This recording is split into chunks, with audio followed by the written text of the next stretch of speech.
Hello, and welcome to the Spring Research Conference. Our team is eager to share with you a general introduction to what the theoretical framework of pragmatism is. In addition, after we explain some background knowledge and deepen your schema of this theoretical framework, the five of us are going to take some time and discuss how this theoretical framework applies to what we intend to research as action research practitioners.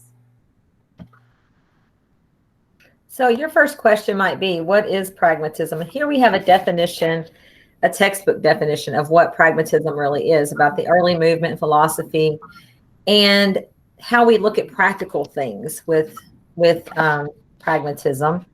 So the words that we would think of with pragmatism, you would think practical, you would think down to earth, reasonable, rational, and every bit of it's going to be true. It's something that's going to be true. And it's the result of unlimited practical inquiry. And a lot of the things that we will be researching, our inquiry, we need practicality, and pragmatism will allow us to do that. And pragmatists generally believe that education is an ever-evolving process of reviewing and reconstructing and integrating your experiences as individuals as you move throughout life. And so as we go through our research, many times that will help us to put our real life in perspective and think about things that will really make a difference and matter to us in our lives and our careers. So key points to pragmatism is that you focus on the practical things that get results. So also, pragmatists tend to be utilitarians. They want to value what's useful. So teachers don't always expect perfection. They want their teachers to show their knowledge and apply it to real life. Something is definitely better than nothing. Focus on real life, relative. Your actions should inform your thoughts. By taking action, you're changing your thoughts. Also, experiences are key to understanding. So linking lessons to real world experiences to make those connections is a key point to pragmatism. Also hands-on, having hands-on opportunities for students to be able to make those connections to application. And teachers have student experiences and explain their findings. And truth is formed by results, very connected with the reward of results.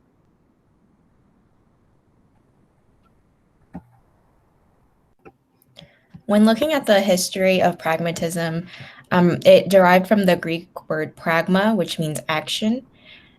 The pragmatism originated in the United States in 1870, and it is based on and applying to experience. Pragmatism looks at the stresses, or it stresses the priority of action over ideology, of experience over fixed principles.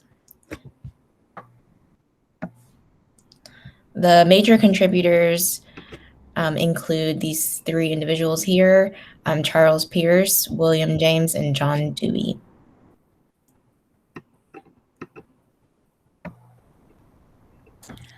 As educators and people in the field of education, we wanted to share with you how educational practices and pragmatism affect the work we do, or I specifically do daily. I am a kindergarten classroom teacher, and I see pragmatism in school quite often, although this year in the virtual world, the hands-on approach most certainly has been modified.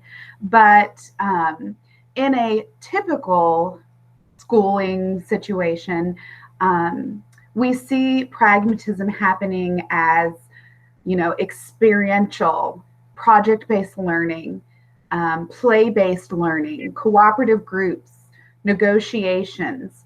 We, as the educators, facilitate and guide, but students construct their knowledge through the practical and pragmatic process. So we see here young learners that, as you notice in the picture where they're in the red chair in the lower left-hand corner, There is dialogue, there is discourse. We see multiple hands working on one project. So the collective nature of working with others is pragmatic. We also see the youngest little children here in the water table. They're learning through doing. And you see that they are making sense and conceptualizing concepts by actively engaging in the learning.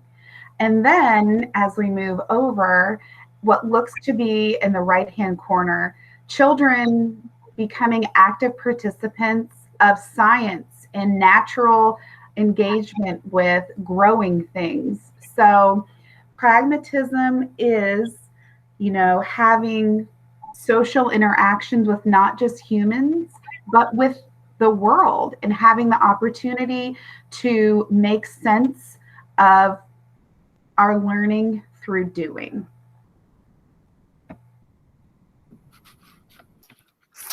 So this slide here shows other additional resources that can be used for pragmatism.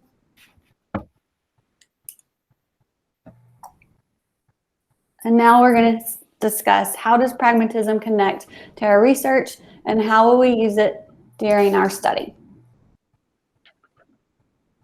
The five of us that are working together to share this theoretical framework with you, although all in the field of education, we have diverse interests to research. I am Brooke Noon, and I am interested in studying the power of the personal connection. Hun Wilson will be looking into the quality of mentorship affecting teacher achievement. Becky Hawkins is looking at researching from adverse childhood experiences to independent success. Amy Harris will discuss personalized professional learning and teacher self-efficacy research that she's interested in. And Rochelle Wood, her topic is the impact of an interdisciplinary environmental education, PBL, on environmental literacy in high school students. So now we're going to take the time to each introduce ourselves and then share the connection of pragmatism to our personal experience and how we intend to research it.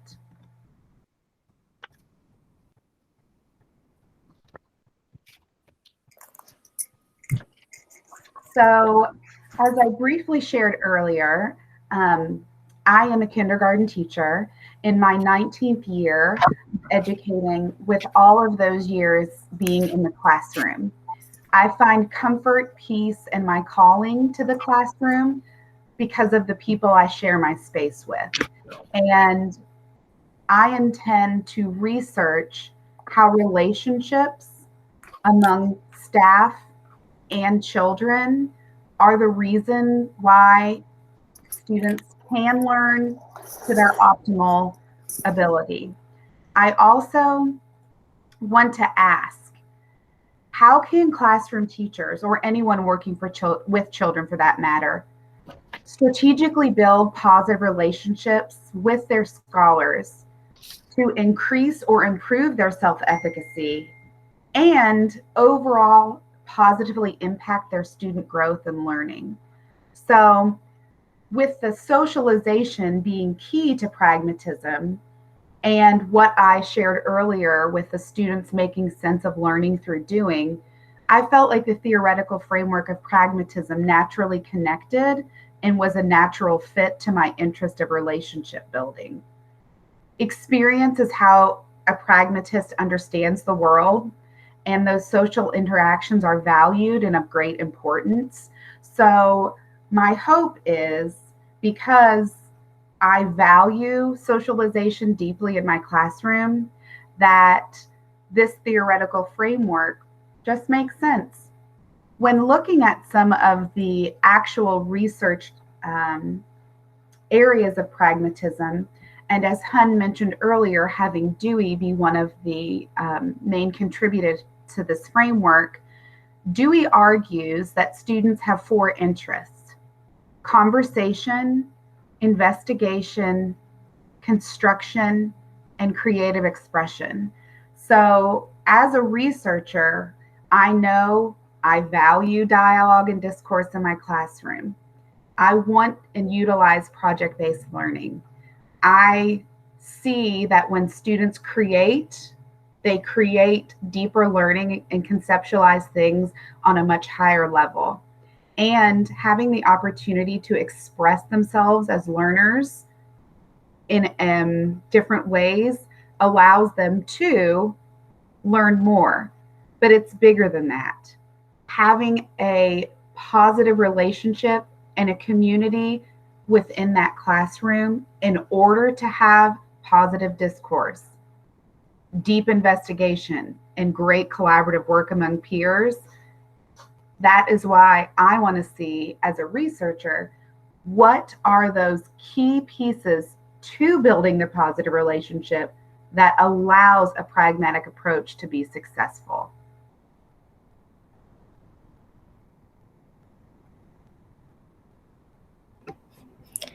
Hi, my name is Hun Wilson, and as Brooke kind of stated before, my topic, I'm kind of exploring the idea of how teacher mentorship affects the performance of teachers.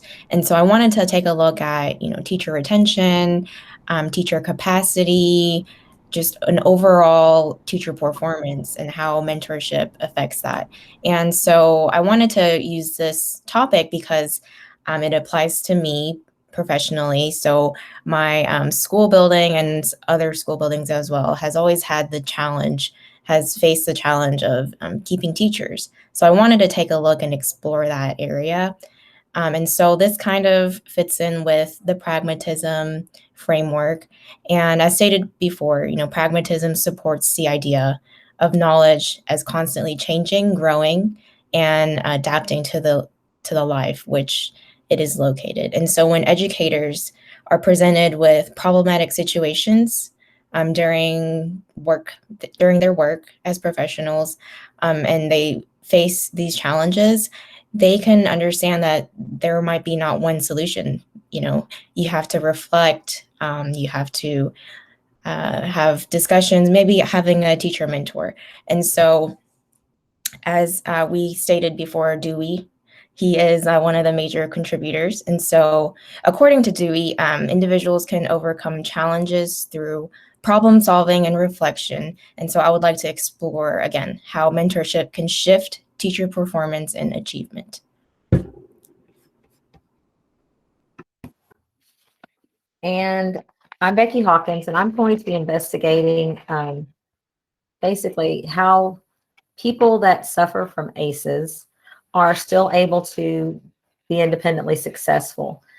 ACEs is a big topic now. It's just more prevalent in our lives today. I guess it's talked about more than ever before. And at a time when like 1 in every 6 adults present for more types of those kind of experiences, then as an educator, I'm kind of interested in researching how ACEs affects practitioners in the field of education that have had those experiences themselves, and just kind of recognize the negative effects of trauma.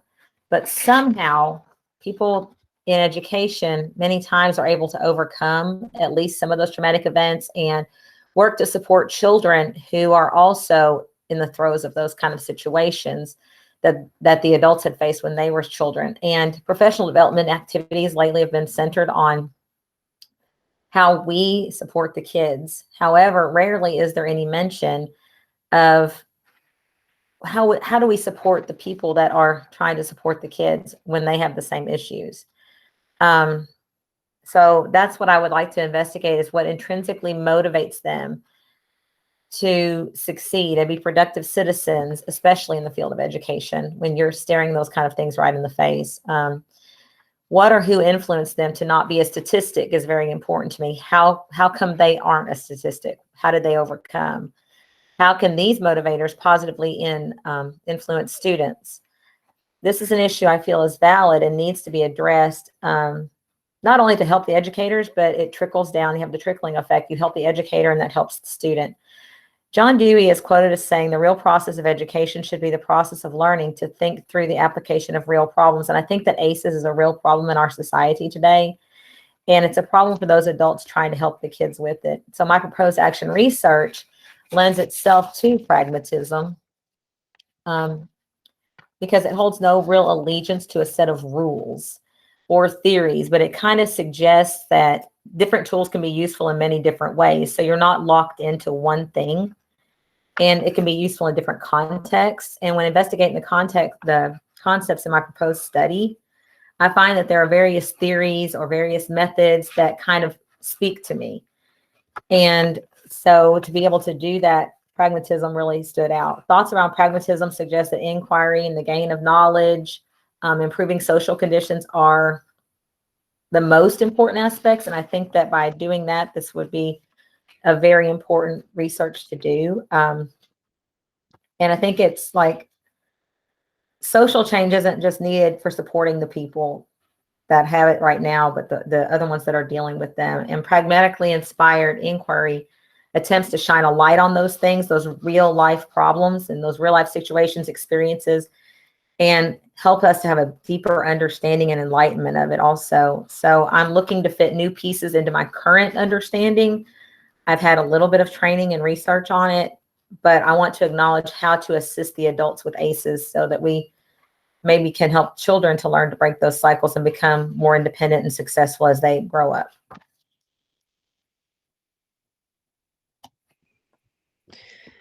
My name's Amy Harris. My passion has been professional learning throughout my years in education. And now as an administrator and professional learning coordinator, I really want to take a look at how personalized professional learning has an effect on teacher self-efficacy. Like I said earlier, I'm very passionate about professional learning. I'm passionate about building capacity with teachers and staff, and I think it's so important that teachers believe in their ability and contribution, and it's vital to their personal and professional growth. Therefore, taking a look at what type of professional learning that's being delivered, I think is crucial in that aspect, as all of us have experienced the sit and get type of professional learning. And is it relatable? Can I use it immediately? And I really want to focus on that and look at the effects of that on teacher self-efficacy. Look at burnout rate, look at how many teachers don't return to the profession for, various reasons, but is it related to the professional learning that they've received over the years? I definitely could use pragmatism with my research topic. Just it hits on all ends of it. Is it hands-on? I believe highly that professional learning needs to be hands-on, relative, practical, and we hear that that's a vocal need from teachers all the time. I want to make sure that professional learning is focused, useful, relatable, and immediately applicable.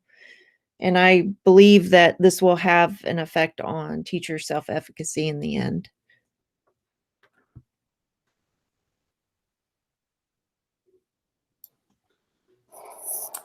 Hello, my name is Rochelle Wood, and I have always had a passion for environmental education. So my action research topic of promoting environmental literacy focuses on providing authentic environmental education experiences for students to gain understanding by engaging in inquiry, problem solving, and reflection. So pragmatists see the importance of authentic and relevant learning through inquiry-based education, where students can gain skills to become problem solvers. So through the use of authentic environmental education, project-based learning, experiential learning, experimentation, and problem solving, the knowledge gained becomes relevant and useful as opposed to abstract in general. Pragmatists always also value interdisciplinary, and integrated lessons. So environmental education is a holistic approach that connects knowledge, skills, and experiences across multiple subjects. Ultimately, pragmatists seek to gain practical knowledge through relevant experiences. It's my goal through my action research to provide students the opportunity to become environmentally literate citizens, where knowledge is gained through experiential learning, problem-solving skills are developed, and environmental literacy, which is the desire to make environmentally wise decisions, is created and enhanced.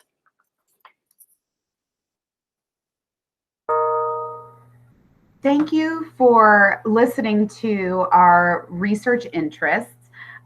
We have a few minutes left, and we were just going to have a general conversation in our question and answer session. So we look forward to hopefully maybe having sparked an interest, or maybe there is something you intend to you connected with and you would like to ask us some questions, and we're eager to connect with you at our question and answer.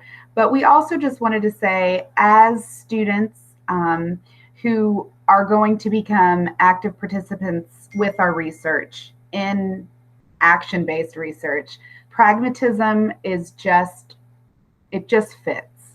There's flexibility, there is connection, there is collaboration, and you can see from 5 different people in the field of education how this